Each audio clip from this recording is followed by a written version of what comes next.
Hello mga langga. Today is my rest day and birthday pa jud, o diba bongga. Niya mga langga ni hapon na lang wala jud tay gawas sa bahay na. Maong naka-decide ko mga langga na mo gawas na lang bisag wala ko kay baw kung asa ko paingon. Niya nakahapit ko aning murag Korean cafe mga langga ba. Abi kog diri nako niya dili man available nila ang avocado shake. Maong nigawas lang po ko dayon ana mga langga wa ko ni dayon og dine in. Og tuara ni sangit na puta sa Watson mga langga. Sakto ra sad kay nag-need kog sabon. Niya wala sa tani uli dayon ana mga langga ni hapit sa taning Starbucks. Unya mga langga mo na itong order. Gitry na ko nilang fusilli smoked salmon. And sa drink na ko is kaning ilahang caramel frap. Actually mga langga dili jud ko hilig sa mga cold drinks.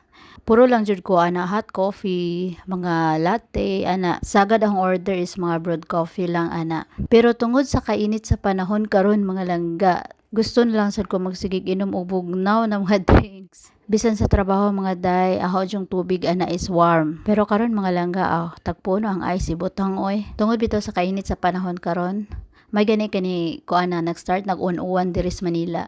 Kanang mag-birthday ka mga langga ba niya gainusara ra ka. Dili man sa dailalim. Layo ka sa imong family, sa imong mga loved ones.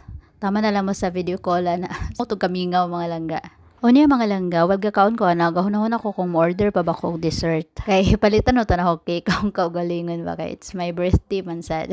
Nya mo to mga langga, ang gi-crave na cake is wala diri. Mong pass na lang sa ta sa cake ronday.